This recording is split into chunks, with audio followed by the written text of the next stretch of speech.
Hi, everyone. This is Bridget Boland from Modern Muse for Writers, and I'm thrilled today to do our very first author interview with the wonderful Dr. Gabby Pelicci. Dr. Gabby has written a fantastic memoir called All This Healing Is Killing Me. Here's the cover of the book so y'all can see that. You can find her on Amazon.com as well as other bookstores and book vendors. And today I have the privilege of chatting with Gabby about our experience of coaching together, writing the manuscript, and preparing for book number 2. Hi, Gabby.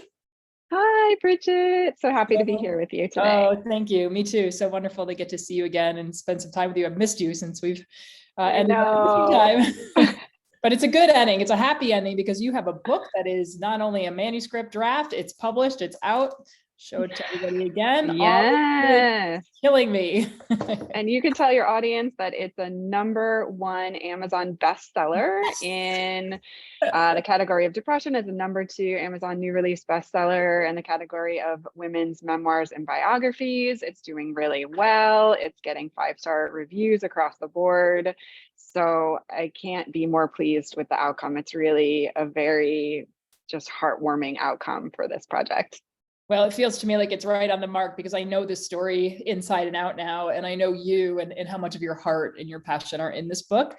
And I just say kudos to you. And I'm so grateful that readers are finding it and that are responding in the way that you and I had both kind of felt that they would and hoped that they would. Tell us a little about this fantastic catchy title. We talk in book marketing about having to find like a hook, right? And I think you got the hook right there in your title. So tell us how you got the title and the meaning behind it and anything that you want to convey to the readers just by that title alone. Yeah, I had a different working title while I was doing the draft. So I had this final version, the one that's published, was a draft that was about 15 years in the making. There was a draft that I wrote in 2007. There was a second draft that I wrote in 2013. There was a third draft that I wrote during the pandemic. And then the one I worked on with you is the kind of final one that's in print now. And the draft I had done right before we started working together, the title I was using was called The Repetition of Light, which was something that just felt like this kind of pursuit of light, this pursuit of healing. And when I would say the title to people, there would kind of be this like, huh? Like when the dog goes, huh? Like it just like wasn't a resonance, and it wasn't like holding any attention. And just one night, like after coaching with you and like just kind of like really being in the kind of thick of that revision, that final revision process, this idea of like, all this healing is killing me just kind of dropped in as like my own reality. And I was like, huh, that's kind of fun. Like that's a fun title. And I Googled it and no one was using it. And I was like, let's do that. And the really remarkable outcome from that is that now when I say the title, people go, I know what that's like, right? Like people have this visceral response to the title. And even when they just like see it on LinkedIn or social media, they'll send me a message like, your title is amazing. And so I think just like one phrase like that alone, even not even accounting for the 60 or 70,000 words that are actually in the manuscript, but just having one phrase that says like, this is my experience, if that has like universal appeal, or if that connects with your audience as something that's true for them too, I think that has huge impact on their attraction to the story and their desire to pick it up. And I had people come up to me. I was at a conference in Austin, Texas. I had women coming up to me saying, oh, we saw the title of your book and we were talking about it. That's like so true for us. And that's been really satisfying, also very unexpected, because it just sort of came out of the process of writing. That's a really fascinating response. I know what I'm seeing with many of my transformational coaching clients is there is this sort of like we hit a quit point or a saturation point, right? Like there's this whole push for us to evolve as human beings right now, and even really to evolve into beings of light, or homo luminans, as the shamanic practitioners of Peru say. And your book is really about that topic, but this idea that as we're evolving, there's all this work we have to do, right? There's the shedding of these different layers, our past wounds, our traumas, et cetera, et cetera. And it can feel, I think at times, pretty overwhelming, particularly if you're early on in that path. And I think your book is such a testament to that sense of finding a balance, perhaps, right, between doing the work we need to do to grow and evolve, but also finding a place where we can rest and feel perhaps satisfied, or at least proud of our accomplishments so far, to be able to that space. And I think after COVID, particularly, I think a lot of people are feeling that same sense of like, be nice to take a pause from all the work Yeah. and sit back and maybe assess how far we've already come before Yeah. perhaps doing more, right? Yeah. I know you too, you have a PhD, so you've got this whole background in psychology and in healing work and in a lot of different body movement therapies and whatnot, yoga, et cetera. So could you say a little bit more about people who are responding to you from that place? Like what is going on for them and how are they connecting? How is your book helping them basically so far? Yeah, I've heard a lot of different things. I had one guy call me that I didn't expect to read the book at all because it's like reaching my personal network, right? And Yeah. um, like some people are picking it up in my personal network that I didn't think would ever read it. And this one guy called me and he's like, I need to talk to you. And I was like, okay, like what's going on? And he's like, your book was so profound. It was unbelievably profound. Like, I'm speechless. I don't even know what to say. And I was like, okay, like just start at the beginning. He's like, I've been through a lot of the same things as you. Like, I can't believe like you put it all out there. And like, you made me think that like I've done a lot of healing work, but there's a lot more work that I need to do. And he's like, I just had all these emotions. I had a really strong emotional reaction to your book. So I'm getting a lot of people reaching out that like want to share their experience. So it's definitely like opening something in people's hearts to like want to express their own story, which was the mission. And I told you this from the beginning. You were like, Gabby, why are you doing this? And I was like, because I want to evoke something in others that they want to tell their own story, that they want to use writing as their own medicine, which is what it had been for me during the process. And I really do think writing is medicine. And I really do think this process is transformative. And I'm hearing that and I'm seeing that reaction. I have a lot of other people coming up to me, strangers even saying, how did you do this? Like, I sit down to write my story and I just can't do it. How did you do it? You know? And I think there's more work to be done, whether it's like creating programs or workshops or coaching or something to help people get through this process. Cause I was just grasping at straws. Like I was taking classes and finding different editors and coaches and things. Like I was just grasping to kind of put some kind of plan together for myself to get through the process. And it's really challenging because like you don't know who you can trust and you don't know how much it should cost. And there's like the whole emotional experience of going through the journey of like telling the story and putting it on the page and sharing it with someone else. And so it's just like it's taken me to places that I didn't even expect in terms of connecting with others and thinking about how to serve people more in the future after they've read the memoir. That's wonderful. Can you tell me a little bit about how you connected with an audience through writing the book as you're writing? You talked a lot just a moment ago about having that connection to people as you were writing, right? And I want to point out too, you mentioned you'd started drafting this book back in, what did you say, 2007 or 2017? I lost track there. 07, 2007. We get this finished copy as readers, right? We want to buy the books, we buy the book, and we get this beautifully like finished, polished copy. And what we don't see is the multiple drafts that go into actually creating this finished, beautiful project. Mm-hmm. And so for readers who are not writers, I think it can sometimes feel like this is so easy to do. And you spoke pretty eloquently a moment ago about the catharsis, right? In fact, with my intensive coaching clients, I often joke that you get a free book with purchase when you work with me, because my intention is that you as the author undergo that metamorphosis you were talking about. You create or you reach new understandings about yourself, about the world around you. And then ideally that those books go out as like illuminated manuscripts so that you're shedding new light on the human condition for your readers. So was that part of your process? I know you said you were thinking about, as you were writing, you were thinking about the people this is going to reach, right? Say a little bit more, if you can, about that process of what you embedded energetically in this book, because it does feel like not just emotionally, but energetically, there's a certain like almost frequency or vibration that people can feel as they're reading. So any thoughts you have on that or feedback from your readers so far about, do you feel like they're getting essentially like the vibe you wanted to put out? Yes. So I feel like the book was a living entity, like from back in 2007. Like when it descended upon me, and it was like, this is gonna come through you like a pregnancy, like whether you like it or not, like this is coming through you. And so I feel like it's been a process, like it's been like a 15-year pregnancy of like just Like, I'm serious. Like, I don't know how else to describe it. It's been its own entity, and I've been resistant and then accommodating and then resistant and then accommodating. But really, I think it had its own energy that it wanted to communicate. And during the writing process, I would hear it narrating in my mind. Like, I don't know how other writers write, but for me, a lot of it was a transcription of like what I was hearing about my own story. And then I would read it back and I'd be like, whoa, like, what?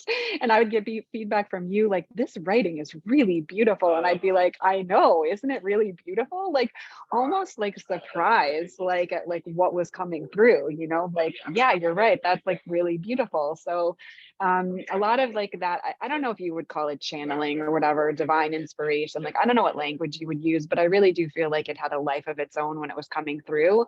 And it must have had intention because it is impacting others. And those people are receiving it in a way that's creating some kind of an emotional reaction or heart opening or change or inspiration for them to also do some writing. So I think it's doing what it was meant to do. And I think I was like a channel for that, a vessel for that in some way. And I do feel the second book dropping in and wanting to come through as well. And what's interesting, and I don't know, I don't have any children, but I'm assuming pregnancy might be similar. The energy of the second book that's dropped in feels completely different than the energy of the first book. Like, it just feels like it has a different personality and a different texture and a different sentience. Like, it just feels like something else that's different. And you had said to me, even when we were doing this manuscript, like, Gabby, I know there's so much more that you need to tell. And I was like, yeah, but it's different. The one that's coming in now, the quality is so different. I can't put it with this first one because there's actually a completion here and something else is coming through. And so that's been my experience. And I don't know if that resonates with other writers or not.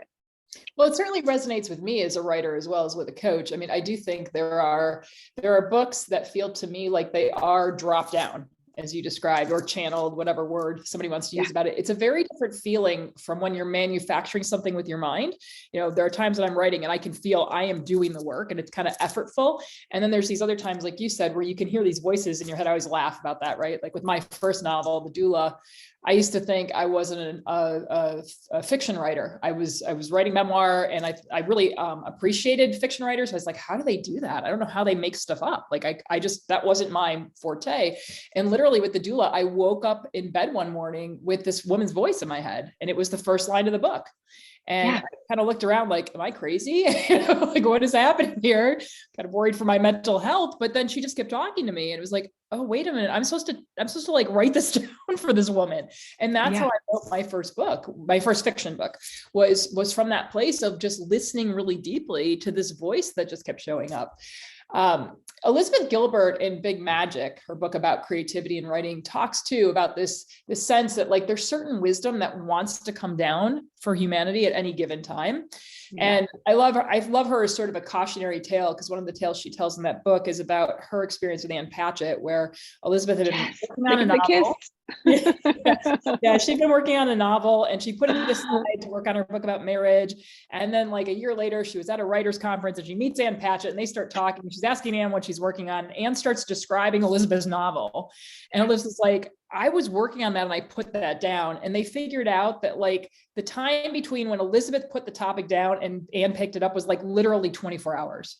And so I often caution my writers who have difficulty with accountability or making time and space to work on their projects. I'll say like, hey, here's the deal. If this information wants to be here on the planet, it's going to come whether you say yes or not. But the thing is, like, if you really want to put this book out there, you got to do it. Because if you don't, you're going to walk into a bookstore, you're going to see your book with somebody else's name on the cover because somebody else will have written it, because the information wants to be here. So I love that, you were hearing that call, you were getting that information, and then you're bringing it down.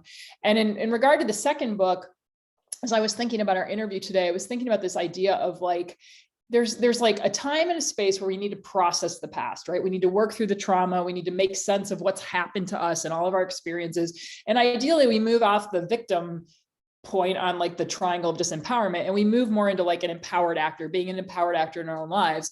And so I'm wondering if for you, if the second book isn't more about that point. Like the first book is, here's what's happened and here's how I've worked with it, honored it, healed it, right? Mhm. And book two is more like, this is the exciting point, is when you're standing at that threshold and you're looking out on the horizon. It's like, I now have the tools and the wisdom and the wherewithal to create what I want to create that's going to bring me more joy, and perhaps be like that place that Fred Buchner talks about so beautifully, where he says something like, where your deep gladness and the world's deep need intersect is your joy, right? That's your place. That's your purpose. That's your mission. And so I'm so excited. Do you want to give us a little sneak peek into the second book? Tell me a little bit about it. Yeah, so the last chapter of the first book is where I do this really deep therapeutic process to really kind of confront my demons once and for all. And that's where we end the first book, is like, I've been on this healing journey for like 2 decades, and I've been chasing healing and chasing healing. And I finally like really have a confrontational experience, and you get the unfolding of all the things that kind of had been the aspects of my shadow that I had been avoiding, that really kind of are confronted in that therapeutic journey. And so what happened in life for me, where that book ends, is then I started to work very closely with the earth, and doing plant medicine and psychedelic medicine, and doing farm work, and working with my hands in the dirt, in the land, doing herbalism, doing permaculture. And that just like rewired and regenerated my whole being in a way that I wasn't anticipating or expecting. And so the second book is very much a rebirth, and a rebirth that's like very ingrained with the planet, our relationship to the planet, how we need to regenerate collectively as a whole, and that rebirth and that regrowth that I think all of us are, you know, pursuing, or at least aspiring to pursue. And so that's what I'm exploring in these other stories. And I've verbally told some of these stories in like plant medicine circles, or, you know, in intimate groups of friends, and people are already like, whoa. Like, whoa. Because what's really nice about this is that, because I've ingested and I've communed with the planet and with the plants so intimately for the last couple of years, I feel like their voices are inside of me. And I feel like a lot of the voice that's going to come through in the second book is going to be the voice of the mushrooms, and of the vegetables, and of the flowers, and of the volcanoes, and of the hot springs. Like, I feel like a lot of their voice is what's going to come through in the second one.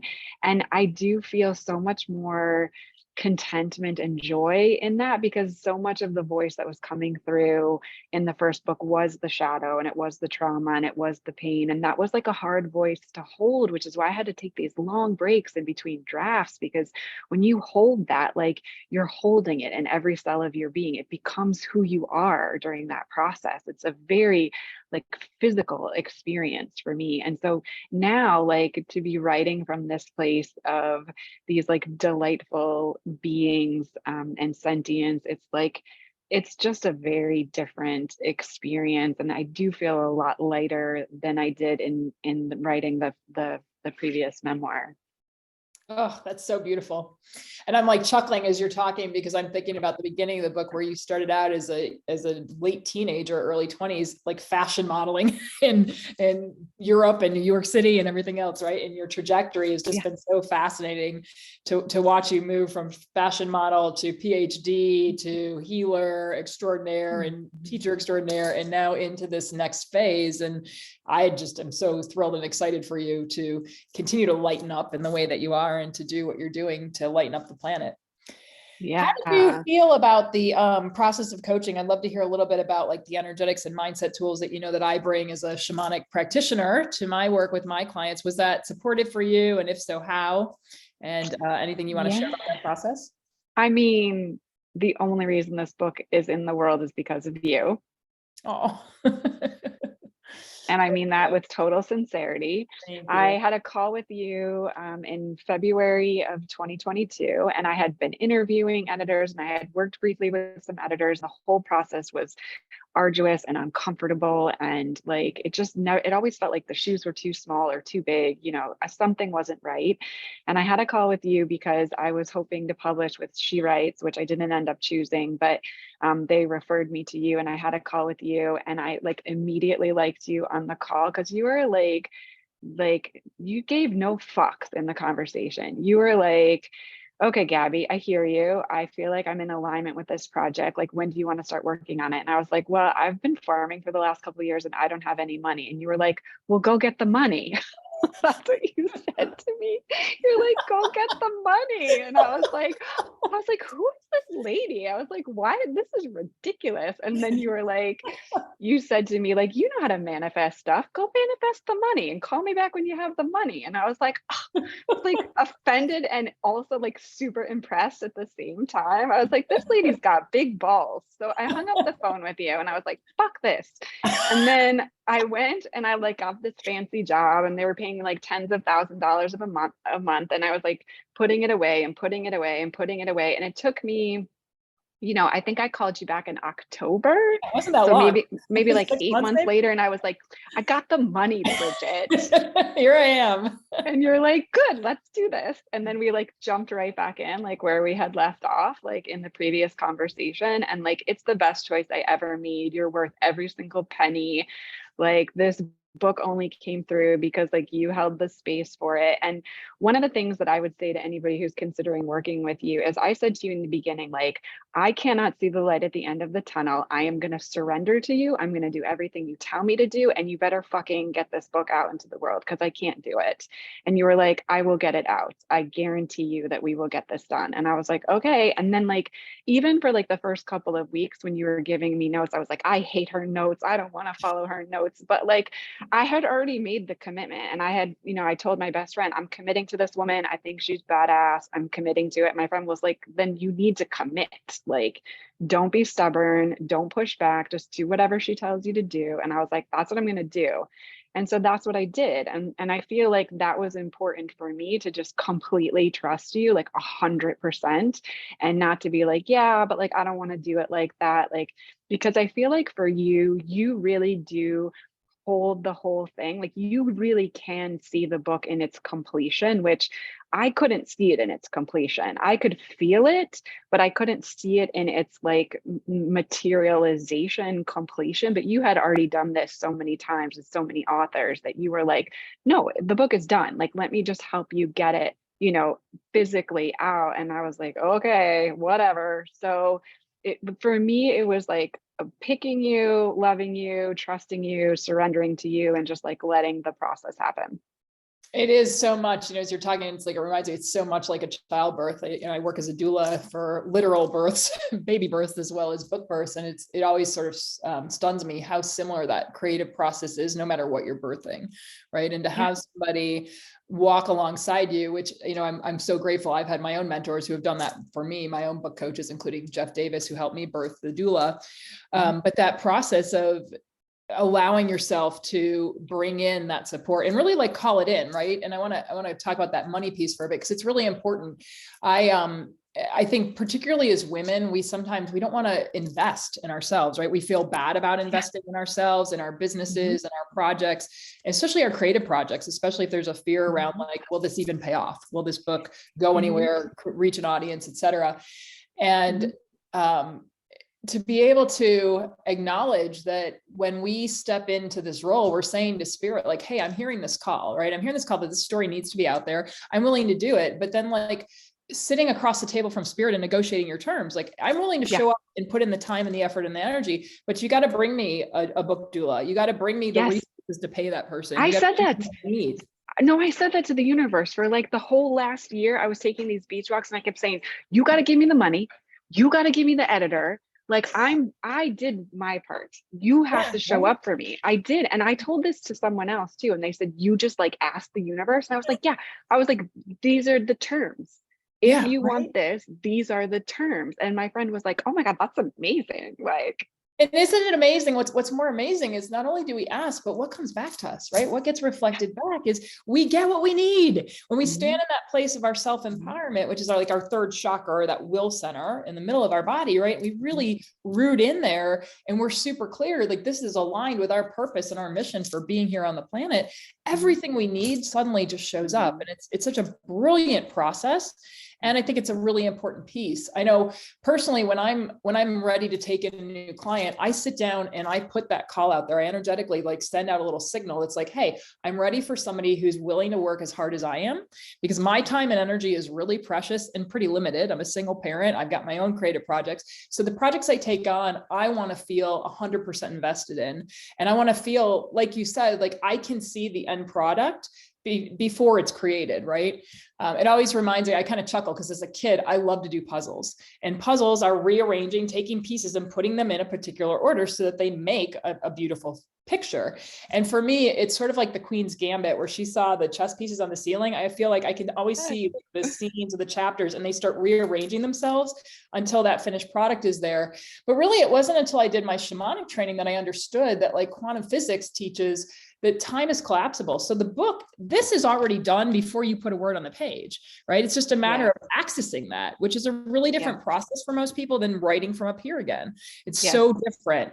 And I will say, like, it tickles me pink that this is what I get to do all day, because it does combine those skills of like logic and analysis and moving stuff around with this more sort of like woo-woo piece of like, just open yourself, be the container, let it flow through you. And I just love watching clients like you be in that process, because what happens is alchemical magic, right? We take these. Well, your magic. It's your magic. We're doing the magic together. There's, we're co-creating that magic, and we're bringing this down. And it's just always so interesting to see what does spirit show up with, right? Because we get some really magical things. Yes. Were there any moments in the book that surprised you? Like anything that you wrote about that you were like, wow, I didn't really know that that's what was going on until I wrote the whole thing, all of it. One epiphany after another in that book. Well, I mean, what was great with our process is like, I put a lot of narrative, but you asked me to insert some reflection on the narrative in a couple of key places that like I wouldn't have done. And you're like, okay, but what did this mean? Can you put in a paragraph right before here that says like, what is it about your relationships, or what is it about secrets, or what is it about, like, a couple key places where I put in, I think you called it exposition. I'm not sure the language that you used around it, but there was like some places where you asked me to drop in the insight that I got from that particular piece of narrative. And I feel like that really just anchored the whole thing. And that's something that I hear people quoting back to me, some of the things that I wrote in those pieces. Like one of the lines is, you're only as sick as your secrets. People say that to me when I meet them, that line, or like, so I think when you kind of pushed me to do that piece of it, and it doesn't happen very often in the book, maybe half a dozen times. I think that was like a really critical piece that needed to be there that I hadn't previously anticipated. Well, and that's the great observation, because to my mind, there's like reasons for different drafts, right? And so early drafts, well, let me say it this way. One of the things that we love about reading memoir is people's particular points of view, right? We get to step into somebody else's shoes, experience life through their eyes. And that's fascinating. When the story is fascinating, it's fascinating. And when the voice is fascinating, when the particular person has a really unique, interesting voice, we love to do that. And what I've noticed is oftentimes we have to draft the like, what happened? That's the first draft, or second or third draft is just getting the lay of the land of like, what is the material? What's the experiences I've had? And then we go back in and we start to add in that more introspective piece, the how did I feel about what was happening? How did that impact my decisions next? Right. And that's like a whole other overlay that generally comes after you've gotten the lay of the land with just the, here's what happened and when it happened, basically. So I'm glad that you were able to talk about that as well. So let's move on to like this idea of publishing. So there's writing the book, right? And for many of us, just getting the words on the page can be a challenge. And that's a big accomplishment, is getting a draft that we think is close to ready to go out in the world. And then there's actually taking your baby and putting it on Amazon, right? Which is a whole different process, because now you're being seen and heard, ideally, which we both want, and usually we're kind of terrified about at the same time. So how is that going for you so far? How pleased are you with your publishing process? Tell us a little bit about the way that you decided to publish, because it's not necessarily the most traditional route, and why you chose that. Yeah. Well, I was interviewed on a podcast this week, and the guy asked me a similar question. And I said, I published everything in the book that I don't want anybody to know about me. If you think about all of the things that you don't want people to know about you, that's what's in the book. And he was like, he was like, that sounds really vulnerable. And I'm like, yeah, it was a terrible experience. And he was like, wow. And so the terribleness was that I had built up like a lifetime of belief around the fact that being that vulnerable could only have negative consequences, right? Like people wouldn't love me, people would shun me, like there would be, I don't know, some kind of global event where things would be, you know, the earth would tip on its axis, meteors would hit the earth. Like maybe you're the cause of all the snow I, we're having up here in Northern California. I swear that like frogs and locusts are coming next, so I'm gonna call you if frogs exactly. So I had built up like catastrophic expectations around vulnerability, which whatever, that's stupid. So I think, you know, that was something that needed to be like processed, like as I was kind of moving through, you know, a great title there. Yeah. So that was something that I had to, you know, move through on the publishing journey. And it was something that I had to kind of go through stages. Yeah. You know, and kind of integrate as I went along. And then what happened was when it came out, there was an overwhelming positive response where I started getting a lot of messages and comments and outreach telling me like how much people were appreciating the book and how much they were loving the book and how much they were learning from the book. And then I had to like confront my own limiting beliefs about my own value, and I had to like integrate all that love and appreciation and whatever. And then that was like a whole nother level of healing, I think, that happens once you get the opposite reaction from what you're expecting, because you're expecting people to reject you and then they tell you how amazing you are, and then you're like, oh, now everyone thinks I'm amazing, and then you have to like integrate all of that, you know. So I would just tell people like, it's not going to be anything like you expect it to be. Like nothing in the journey has been what I expected. It's like only been this constant unfolding of surprises and transformation, and the actual process, like actual logistical process of publishing was both easier and more expensive than I expected. I've already spent over $30,000 just in like editing and publishing and marketing and whatever. And I don't even think that's like a significant amount compared to what I've heard other people spending. I know I have one friend who works for like a fancy life coach, and she spent like $300,000 or something ridiculous, you know? So it's been a lot more expensive, but I also see the value in the money that I spent. And at some point I had to come to terms with like, I'm going to spend a lot of money. I could buy a car with this money. Like at some point I had to really kind of come to terms with, I'm going to spend the money, and I need to be okay with that money not coming back. If it doesn't come back, I needed to not have that desperation or that attachment to that money coming back to me for my own personal sanity, right?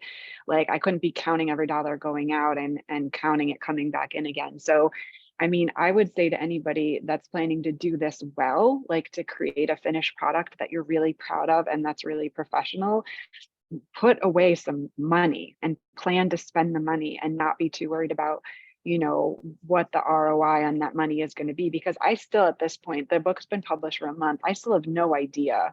Like, and what I'm doing right now is I'm putting away another $30,000 for the next book. Just like as I'm making money, I'm just like setting more money aside because this is something I care about and I want to spend the money.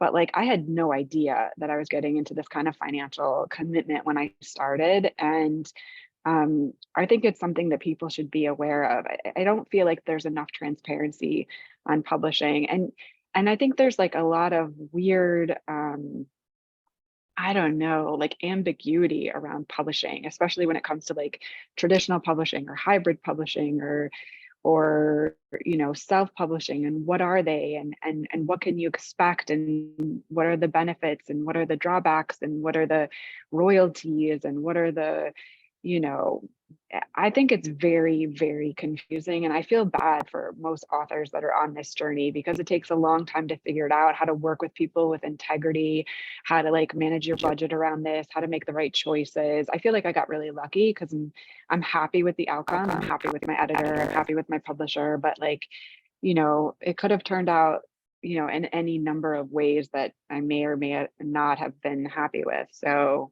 it's been a very significant learning journey, this whole process. Yeah, it's definitely like an education in a whole industry that you do need to, I think as an author, you need to be well read on, right? Well versed in, so that you do know what choices are going to best benefit you and your business, and help you move forward, so that you are making that investment from a place of feeling good about it. And you're right. I mean, it is a significant investment. And I have often felt, both for myself personally as an author and as for my clients, what it'll do, like, anything we need to learn in our lives is going to come up through our life. Right. And so what it does often is, again, it brings up for people their lack, their scarcity mentality. If you have any issues around money, this is going to be a place where it'll bring it up for you to look at it and either grow from it or not, depending on what you choose to do. Right. But I love your approach to, I'm saying yes to the project. I'm committed. That means the resources are going to be here, and I'm going to spend them. And then I'm going to, perhaps maybe, one thing I would add to that is, like, I encourage my clients to stay in that place of assume that the result is what you want, and then act as if that's already happened, right? So it's like, this book is going to be a benefit to me in my life. It won't be a waste of my time and money. And therefore, let me start looking for evidence of that now. And we create from our minds our reality, right? So our thinking then supports things coming in, whether that's more book sales or a course you get to offer as a result of writing the book, or a business opportunity. We don't know how it's all going to play out. But I often feel that way even about the doula, that book's been out since 2012. And, things start popping in the universe that bring in opportunities because that book's out there. And that has nothing to do with the book sales necessarily in terms of the dollar amount, right? But it's like, there's opportunities. So I think you're a great example of this. Like, I'm going to continue to put out what my heart and my spirit are inviting me to put out, and trust that what I need is going to show up. And that whether it's 30,000 or 300,000, it really doesn't matter, the dollar amount, right? Like, the resources are going to be there. And finally, I want to just point out, I have my mug here from my dear friend Since the Latch, Poem Grown. And this mug says, "Be more sacred than scared." And I picked this today because it just so, I think, illustrates who you are and your personality. As you're writing this, all this killing is healing me. You're saying, I'm going to be more sacred than I am scared. We do get scared, right? We do have to confront our past at times.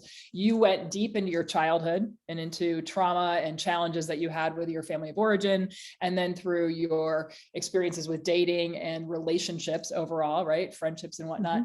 And I can only say, like, a hearty thank you to you. I learned so much from working with you on your book, and I'm honored to have been able to be on that journey with you.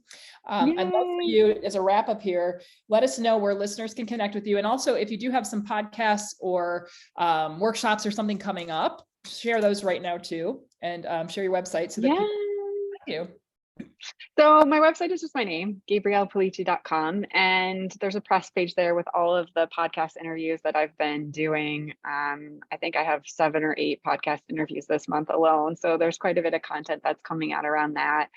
And you can follow me at Dr. Gabby Pelicci on all of the social media channels like Instagram and Twitter and LinkedIn and things like that. And I'm happy to connect. And hopefully, we were talking before we started this interview, hopefully you and I can co-create something for the audience in the future to support them through this process, to help them navigate, to make it a little bit more easier to kind of birth these books into the world. So I'm just putting that out there to manifest that. And if people have interest in that, I would also love to be connected in that way. So yeah, please, connect, let me know your thoughts on the book, and I'll ping you when the next book is ready and we can, continue the conversation. Yes, and on my end, modernmuseforwriters.com, you can check out the workshops and the retreats that we have coming up. We're launching our first retreat June 17th through the 24th. So that's coming up in just a few short months.